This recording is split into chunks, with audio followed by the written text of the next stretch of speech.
Hello students, welcome to the new video for the chapter Control and Coordination. Students, in the previous videos we completed the human control and coordination, in which we studied the nervous system and the endocrine system of human beings. In today's lecture we are going to take up control and coordination in plants. तो students, unlike human beings और unlike animals, plants के अंदर कोई भी एक particular organ system नहीं है जो उनके अंदर control and coordination को handle करता है. Humans के केस में आप दो systems पढ़ के आए, nervous system and endocrine system, which are responsible for bringing about control and coordination in humans. But plants के केस में ऐसा कोई particular system नहीं है जो उनके अंदर control and coordination लाता है. तो how does control and coordination takes place in plant? तो आप खुद सोचो, प्लांट्स को भी जरूरत है कंट्रोल एंड कोऑर्डिनेशन की. प्लांट्स की बॉडी के अंदर भी बहुत सारी प्रोसेसेस चल रही हैं जिनको कंट्रोल करना, जिनको कोऑर्डिनेट करवाना इज वेरी नेसेसरी. तो वो कैसे होती है? वो होती है वाया हार्मोन्स. प्लांट्स में भी क्या होते हैं? हार्मोन्स. एंड प्लांट्स के हार्मोन्स को हम फाइटो हार्मोन्स बुलाते हैं. क्या बुलाते हैं? फाइटो हार्मोन्स, या इनको हम PGR बोलते हैं. They are also known as PGR. PGR stands for Plant Growth Regulators. Plant की ग्रोथ और डेवलपमेंट को रेगुलेट करने वाले केमिकल्स, हार्मोन्स जो हैं उनको हम क्या बुलाते हैं? Plant growth regulators. तो स्टूडेंट्स, हमारे पास बेसिक 5 हार्मोन्स हैं प्लांट्स के जो सबसे इंपॉर्टेंट है. तो we are going to discuss those 5 hormones one by one. जिसमें से सबसे पहले हार्मोन जो है वो है ऑक्सिन्स. पहला हार्मोन जो है वो है auxins. Auxins is basically a group of hormones जिनका सिमिलर फंक्शन है. ऑक्सिन एक कैटेगरी है जिसके अंदर काफी सारे केमिकल्स जो हैं, काफी सारे तरह के हार्मोन्स, अलग अलग केमिकल नेचर के हार्मोन्स हैं, राइट. तो स्टूडेंट, सबसे पहले अगर हम बात करें ऑक्सिन्स बनते कहां हैं प्लांट की बॉडी में, तो auxins are always synthesized in the apical meristems. अब 9th क्लास में जब टिश्यू चैप्टर पढ़ के आते हैं, प्लांट टिश्यूज में आप पढ़ते हैं, मेरिस्टेम जो है वो 3 तरह का होता है: apical, intercalary and lateral. Apical meristem आप पढ़ते हैं या शूट एपेक्स पे मिलेगा आपको या रूट एपेक्स पे मिलेगा. तो ट्राई टू अंडरस्टैंड कि ऑक्सिन्स कहां पे सिंथेसाइज होते हैं प्लांट बॉडी में, या तो शूट एपेक्स पे या रूट एपेक्स पे, right. Shoot apical meristem and root apical meristem में. तो अब ये जब ऑक्सिन्स एपिकल मेरिस्टेम में सिंथेसाइज होके बाकी पार्ट्स तक जाते हैं, इनकी जरूरत और जगह पे भी है, सिंथेसिस सिर्फ इनकी एपिसिस में होती है, वहां से ये माइग्रेट करके दूसरे पार्ट्स तक पहुंचते हैं, राइट. नाउ स्टूडेंट्स, प्लांट्स की बॉडी के अंदर कुछ तो नेचुरली प्रोड्यूस होते हैं ऑक्सिन्स, एंड मार्केट के अंदर भी आपको ऑक्सिन्स जो हैं वो आर्टिफिशियली सिंथेसाइज्ड फॉर्म में मिलते हैं. वो जो फॉर्म्स हैं जो हमें बाहर मिलती हैं उनको हम बोलते हैं आर्टिफिशियल ऑक्सिन्स. ये आर्टिफिशियल ऑक्सिन्स जो है ये फार्मर्स के द्वारा या हॉर्टिकल्चरिस्ट्स जो होते हैं, वेजिटेबल्स और फ्रूट्स की जो फार्मिंग करते हैं, उनके द्वारा यूज किए जाते हैं फॉर वेरियस पर्पसेस. और जो नेचुरली प्लांट्स की बॉडी के अंदर सिंथेसाइज हो रहे हैं वो है नेचुरल ऑक्सिन्स. अभी मैंने बताया auxins is a group of hormones. तो स्टूडेंट्स, नेचुरल ऑक्सिन्स के अंदर जो 2 मेन ऑक्सिन्स हैं आपके पास, एग्जांपल्स बेसिकली, वो है IAA and IBA. IAA and IBA.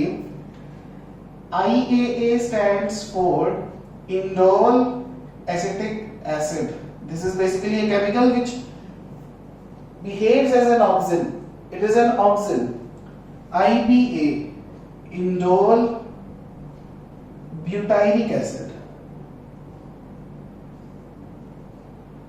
और अगर मैं आर्टिफिशियल ऑक्सिन्स की बात करूं तो यहां पे आपके पास IBA भी आएगा. IBA को आर्टिफिशियली सिंथेसाइज करके भी ऑक्सिन की तरह यूज किया जाता है, वो नेचुरली भी प्रोड्यूस होता है प्लांट की बॉडी में. इसके अलावा यहां पे आपके पास आपको मिलेगा NAA. NAA is naphthalene acetic acid. naphthalene acetic acid. And आपको एक और मिलेगा which is 2,4-D.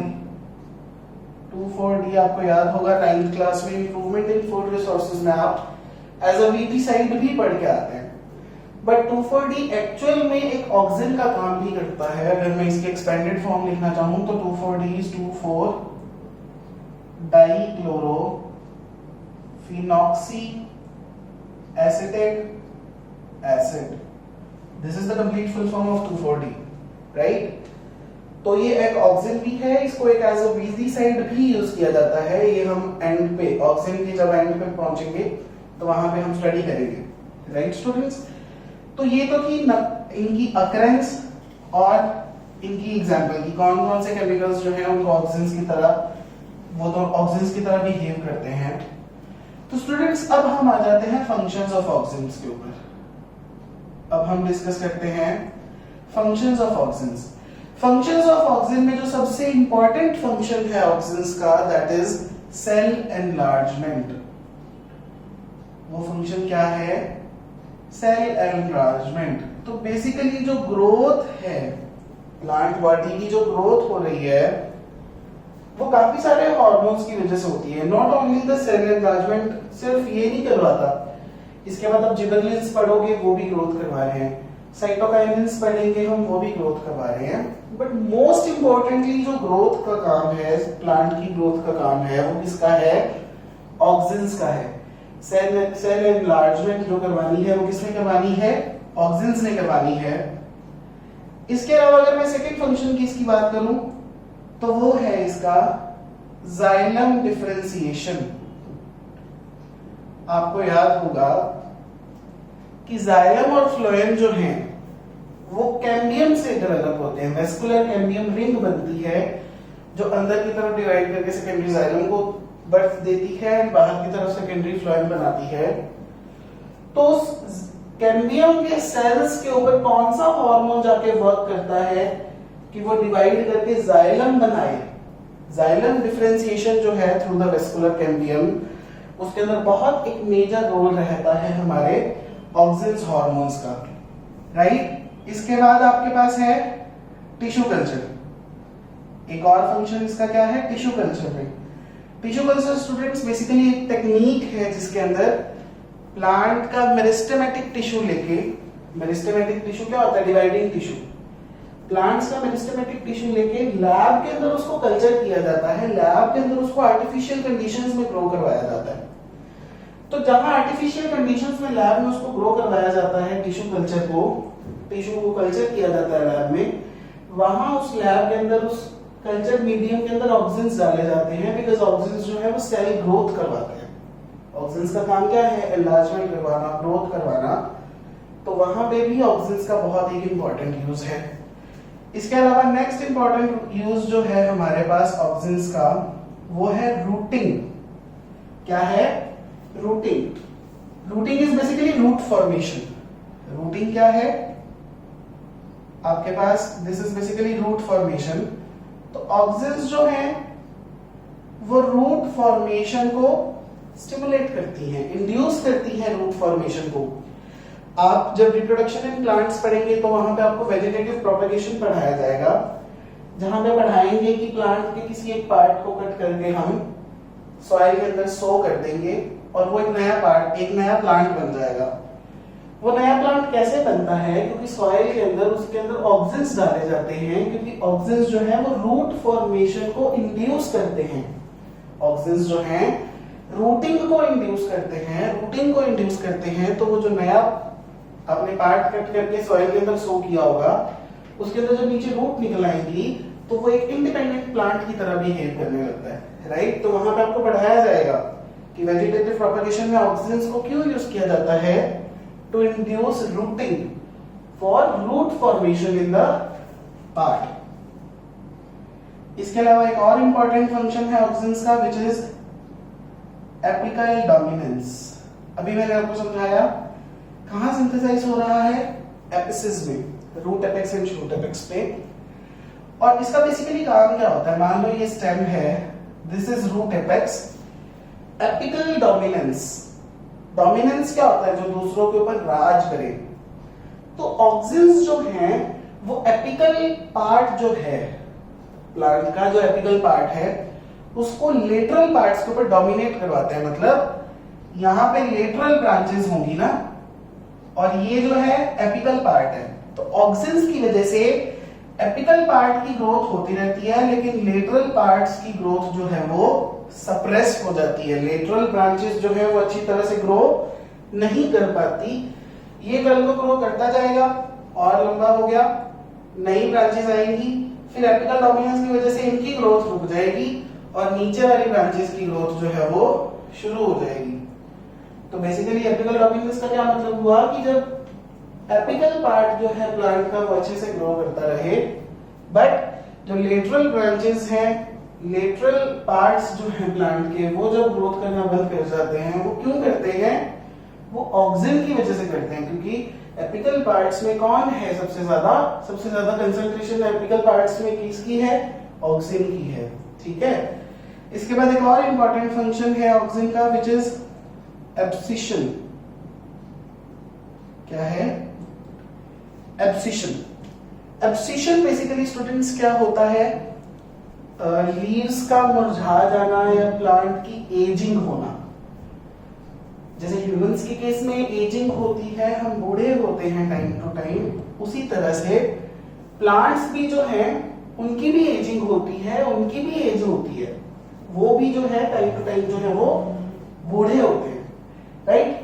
तो प्लांट्स की जो एजिंग है, देखो अभी हमने यंग पार्ट्स के अंदर जो है, अब यहाँ पे एक फैक्ट क्या आता है, एब्सिशन जो है, ऑक्सिन जो है वो यंग पार्ट्स ऑफ प्लांट के अंदर क्या करेगा? ग्रोथ करवाएगा। अभी हमने बात की सेल एनलार्जमेंट करवाता है, तो जो यंग पार्ट्स हैं प्लांट के, वहां पे ऑक्सिन क्या करवाता है? ग्रोथ करवाता है।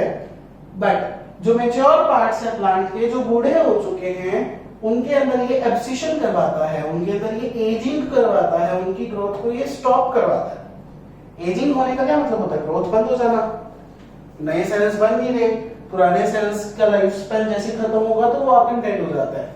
तो प्लांट्स के केस में एब्सिशन जो है वो कौन करवाता है? एक और हार्मोन अभी हम पढ़ेंगे जो कि स्पेसिफिकली एब्सिशन के लिए है, which is APA, abscisic acid. But auxin भी जो है वो एब्सिशन करवाने का काम करता है।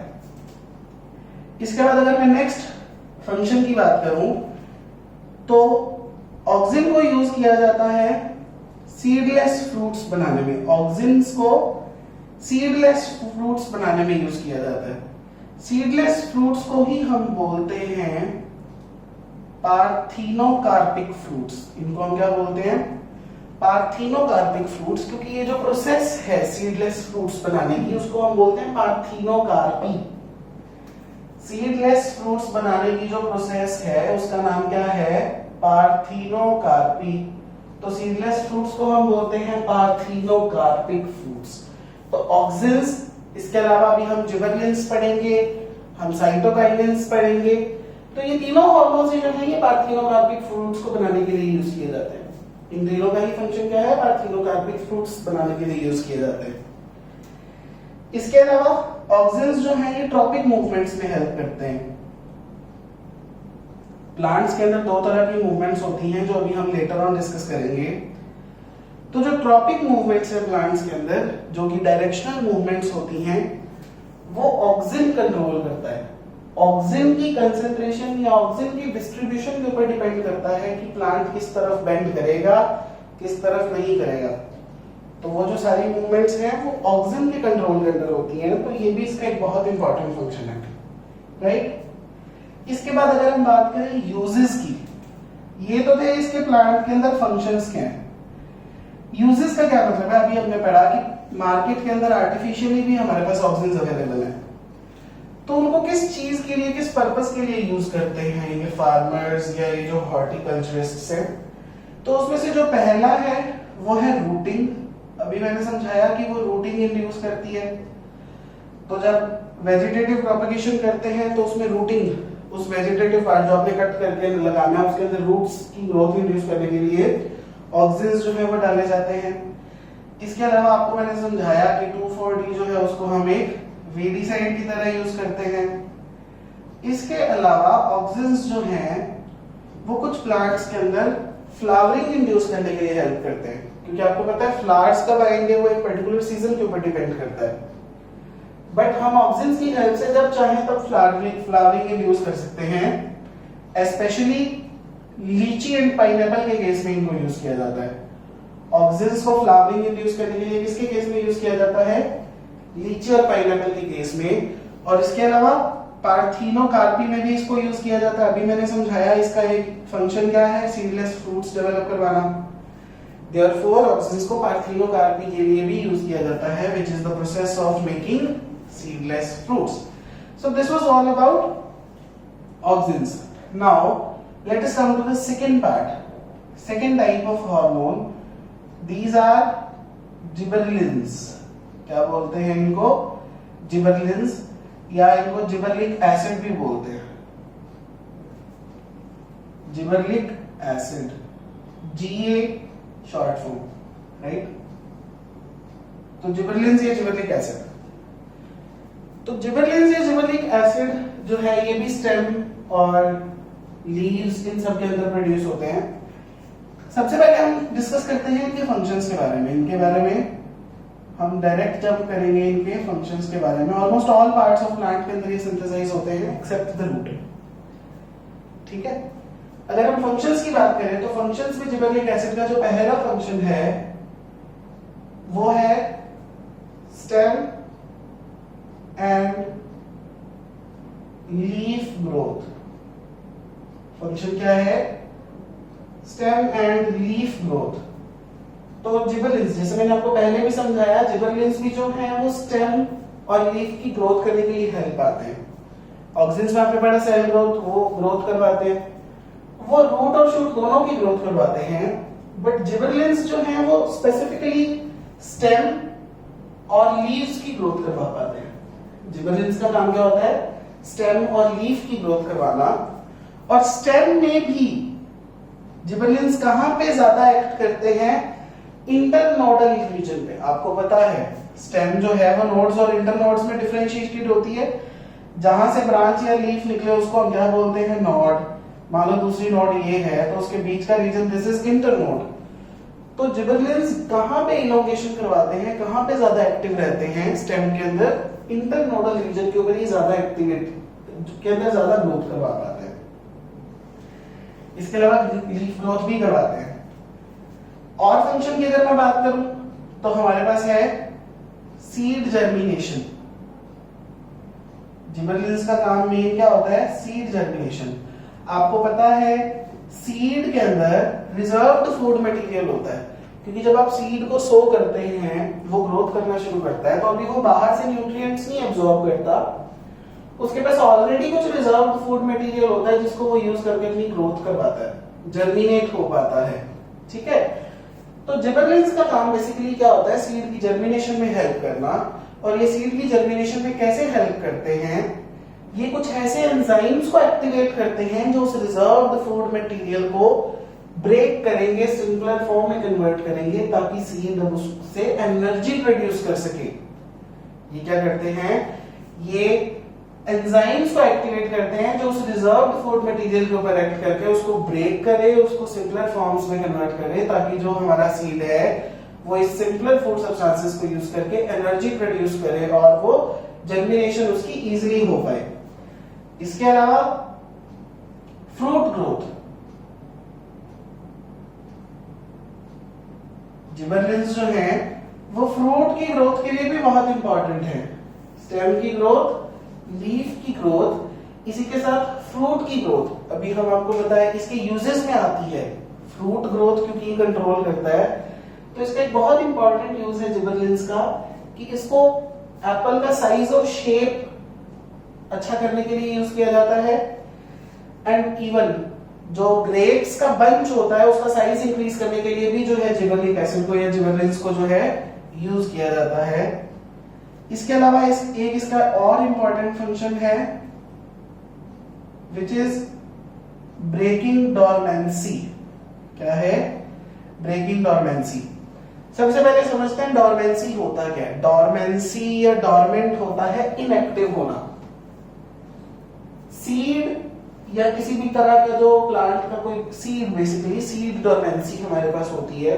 डॉर्मेंट सीड का क्या मतलब होता है?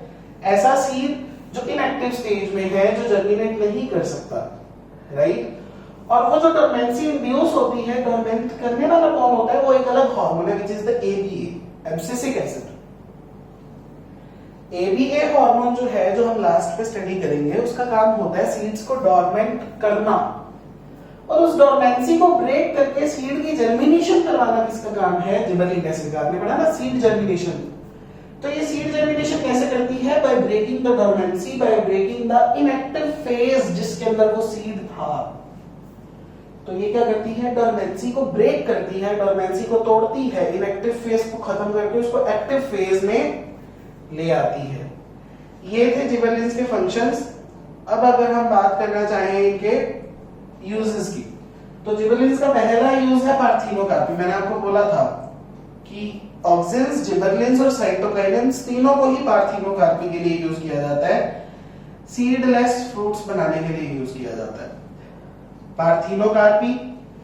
इसके अलावा इसको अभी मैंने आपको एक और बताया, फ्रूट ग्रोथ में क्योंकि हेल्प करता है, तो number and size of fruit को बढ़ाने के लिए भी इसको यूज किया जाता है।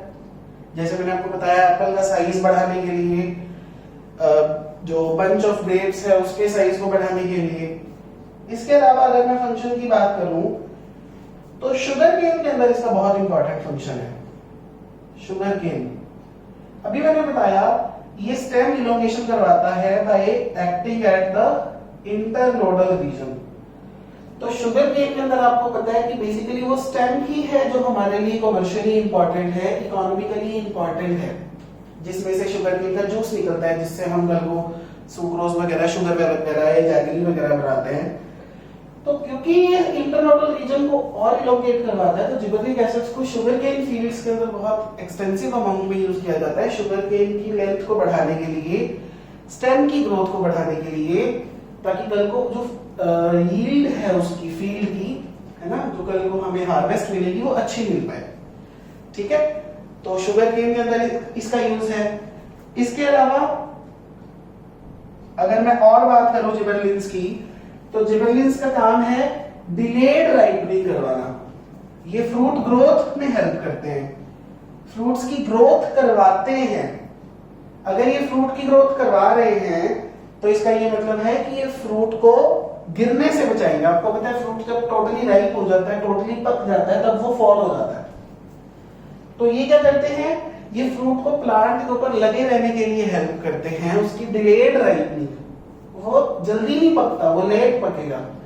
इसी वजह से तो हमारे पास आजकल नॉन सीजनल फ्रूट्स भी आते हैं, क्योंकि नेचुरली देखा जाए तो सीजन आते ही वो सारे फ्रूट्स जो है वो पकने शुरू हो जाते हैं। बट आज हमारे पास नॉन सीजनल फ्रूट्स भी हैं, जो सर्दियों का फ्रूट है वो गर्मियों में भी मिल रहा है, क्योंकि उनके अंदर डिलेड राइपनिंग की होती है।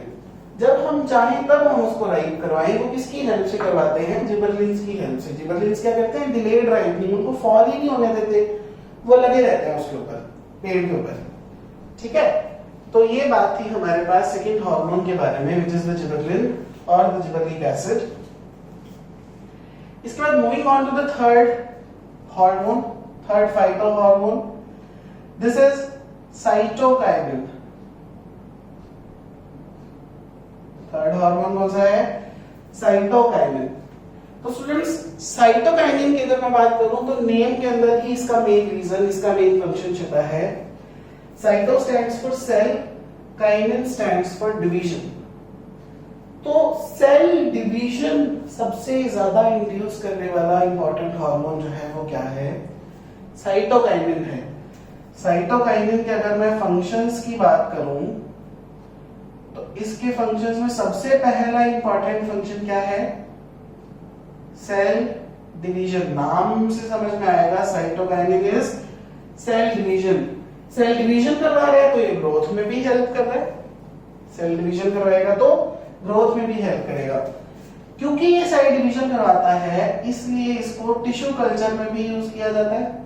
इसका एक और फंक्शन क्या है, टिश्यू कल्चर में जब टिश्यू का पीस लेके हम कल्चर करते हैं लैब के अंदर, तो वहां पे भी हमने क्या करना है, उस टिश्यू को ग्रो करवाना है, आर्टिफिशियली ग्रो करवाना है, उसके सेल्स को डिवाइड करवाना है।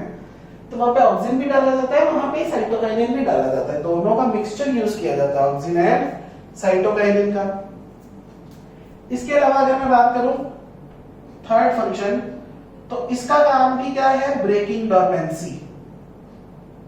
ये भी क्या करता है, डॉर्मेंसी को ब्रेक करता है, क्योंकि नाम से समझ में आ रहा है ये ग्रोथ करवाता है, ये डिवीजन करवाता है। तो कोई भी ऐसा पार्ट जो डॉर्मेंट है, जो इनएक्टिव फेज में चला गया है, जिसकी ग्रोथ नहीं हो पा रही किसी भी वजह से, उसकी ग्रोथ इंड्यूस कैसे करवा सकते हैं हम, ऐसे हार्मोन्स डाल के जो ग्रोथ इंड्यूसिंग हार्मोन्स है, राइट। जैसे हमारे पास साइटोकाइनिन है या आपके पास ऑक्सिन है, डोर्मेंसी ब्रेक करने वाले जो हार्मोन्स हैं उनको यूज किया जाता है जो इनएक्टिव फेज से वापस लाने में। इसके अलावा मैंने आपको बोला था पार्थिनोकार्पी भी होती है। इसका एक और काम क्या है, पार्थिनोकार्पी यानी सीडलेस फ्रूट्स बनाना। इसके अलावा क्योंकि ये ग्रोथ करने वाला हार्मोन है तो ये एजिंग को डिले कर देता है, ये जल्दी प्लांट के पार्ट्स को बूढ़ा नहीं होने देता, जिसके लिए हम ये वर्ड यूज करते हैं डिलेड सेनेसेंस। क्या काम है इसका, सेनेसेंस इज एजिंग, बूढ़ा होना, एब्सिशन, सेनेसेंस, या एक और वर्ड यूज करते हैं विल्टिंग, वो भी होता है मुरझा जाना। ये टर्म्स को इंटरचेंजेबली यूज करते हैं। तो ये सेनेसेंस को भी डिले करने में जो है वो हमें हेल्प करता है, फंक्शन इसका ये भी है। इसके बाद अगर मैं इंपॉर्टेंट यूजेस की बात करूं तो यूजेस में पहला यूज आएगा तो टिश्यू कल्चर में। पहला यूज किस चीज में आएगा, टिश्यू कल्चर में सेल्स की ग्रोथ करवाने के लिए, टिश्यू की ग्रोथ करवाने के लिए इसको यूज किया जाता है। इसके अलावा फ्रूट्स या वेजिटेबल की शेल्फ लाइफ को इंक्रीज करने के लिए साइटोकाइनिन की हेल्प ली जाती है। शेल्फ लाइफ क्या होती है, स्टोरेज लाइफ। कई फ्रूट्स का बहुत लंबे देर तक स्टोर करके रख सकते हो, कईयों को थोड़ी देर तक स्टोर करके रखते हैं। तो फ्रूट्स और वेजिटेबल की शेल्फ लाइफ इंक्रीज करने के लिए साइटोकाइनिन हार्मोन को यूज किया जाता है। इसके अलावा सेनेसेंस नाम हो तो ओवरकमिंग सेनेसेंस को ओवरकम करने के लिए भी जो है हम साइटोकाइनिन हार्मोन को यूज करते हैं। तो ये था साइटोकाइनिन के बारे में। नेक्स्ट हार्मोन जो हम स्टडी करने जा रहे हैं वो है हमारे पास इथाइलिन। कौन सा हार्मोन है, इथाइलिन हार्मोन है। तो इथाइलिन हार्मोन जो है this is the only gaseous hormone. Gaseous plant hormone कौन है, इथाइलिन है। अगर फंक्शंस की बात करें, इथाइलिन के फंक्शंस पे आते हैं। इथाइलिन जो है ये सेनेसेंस कॉज करता है। ये क्या करता है, एजिंग करता है, फ्लावर्स की, फ्रूट्स की सेनेसेंस करने में हेल्प करता है। प्लांट के अंदर जो फ्लावर्स और फ्रूट्स की सेनेसेंस होती है वो किसकी हेल्प से होती है, इथाइलिन की हेल्प से होती है। अगर और फंक्शन की बात करें तो ये फ्रूट्स को राइपनिंग करने में हेल्प करता है। ये क्या करता है, फ्रूट्स को राइपन करने में, फ्रूट्स को पकाने में हेल्प करता है। इसके अलावा इसका काम है डोर्मेंसी ब्रेक करना। ये भी क्या करता है, डोर्मेंसी ब्रेक करने में हेल्प करता है इथाइलिन। इसके अलावा इसका एक और काम जो बहुत इंपॉर्टेंट काम इसका है वो है ट्रांसवर्स ग्रोथ करवाना। अभी तक जितने आपने हार्मोन्स पढ़े वो ग्रोथ करवा रहे थे नो डाउट, बट वो जनरली इलोंगेशन करवाते हैं, वो प्लांट को लंबा करते हैं। प्लांट की जो गर्थ इंक्रीज होती है, प्लांट की जो विड्थ इंक्रीज होती है, which is known as the transverse growth, उस ग्रोथ के अंदर जो मेन हार्मोन रिस्पांसिबल है वो कौन है, इथाइलिन। इसके अलावा कॉजेस सेनेसेंस, या यहीं पे आप लिख सकते हो कॉजेस एब्सिशन, लीव्स का मुरझाना वगैरह जो है वो इथाइलिन भी जो है वो करता है। अगर फंक्शंस की हम यूजेस की बात करें तो यूजेस में सबसे पहला है आर्टिफिशियली फ्रूट्स को राइप करने में हेल्प करता है। आपने सुना होगा कि जो आजकल फ्रूट सेलर्स हैं वो कच्चे फ्रूट्स को ही अपने आप बाहर पकाते हैं बाय यूजिंग केमिकल्स। तो बेसिकली वो एक हार्मोन यूज कर रहे होते हैं, जो हार्मोन कौन सा है, इथाइलिन। इसके अलावा इसका एक और काम है आर्टिफिशियली एब्सिशन करवाने में हेल्प करता है। और इसका काम है फ्रूट की वॉल को थिन करना, थिनिंग। फ्रूट की वॉल को क्या करता है, ये थिन करता है ताकि फ्रूट के अंदर जो फ्लैश है, खाने वाला ईटेबल पार्ट है, उसकी अमाउंट बढ़ सके। प्लस जैसे नट्स होते हैं, वॉलनट हो गया, आलमंड्स हो गया, आपको पता है वो शेल के अंदर आते हैं। तो वो शेल जब थिन हो जाएगा तो उसको ब्रेक करना इजी है हमारे लिए, तो उसके लिए भी इथाइलिन हार्मोन को हम यूज करते हैं। ठीक है, ये बात हो गई हमारे पास इथाइलिन की। अब हम बात करते हैं हमारे लास्ट हार्मोन की, which is abscisic acid, abbreviated as ABA। क्या बोलते हैं इसको? ABA, abscisic acid. अगर मैं इसके फंक्शंस की बात करूं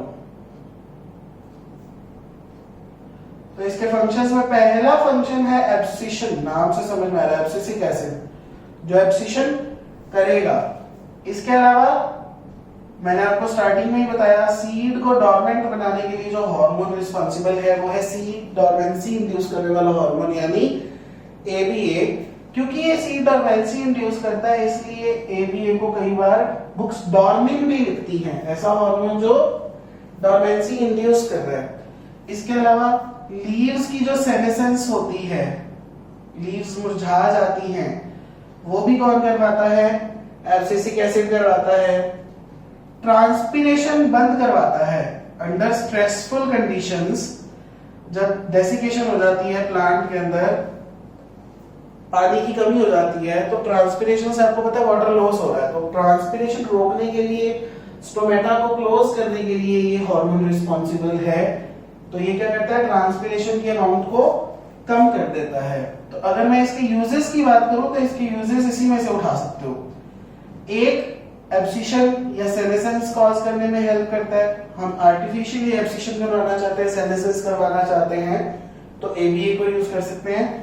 इसके अलावा दिस इज एन एंटी ट्रांसपायरेंट, क्योंकि ट्रांसपिरेशन रोकता है, तो जब हमने ट्रांसपिरेशन कम करवानी है तो भी इस हार्मोन को यूज कर सकते हैं। अच्छा, क्योंकि ये स्ट्रेस कंडीशंस में इसको डील करता है ट्रांसपिरेशन को, देयरफॉर एब्सिशन को स्ट्रेस हार्मोन ऑफ प्लांट्स भी बोला जाता है। प्लांट्स के केस में स्ट्रेस हार्मोन कौन है? Abscisic acid. ह्यूमंस के केस में कौन है? एड्रेनलिन। इमरजेंसी हार्मोन या स्ट्रेस हार्मोन कौन है? एड्रेनलिन। तो इसके साथ आपको प्लांट्स के जो हार्मोन्स हैं 5 मेन, उनके फंक्शंस क्लियर हो गए होंगे। ये पहला पार्ट था प्लांट कंट्रोल एंड कोऑर्डिनेशन के अंदर, which was the hormones, plant hormones और द फाइटो हार्मोन्स। इसके बाद जो नेक्स्ट पार्ट है आपके पास वो है types of movements in plants, कि प्लांट्स के अंदर किस तरह की मूवमेंट्स होती हैं। प्लांट्स आपको पता है एक जगह से दूसरी जगह तो चल के जा नहीं सकते, बट स्टिल उनके पार्ट्स के अंदर जो मूवमेंट्स होती हैं उनको हम नेक्स्ट वीडियो में देखेंगे। ठीक है, thank you very much for watching.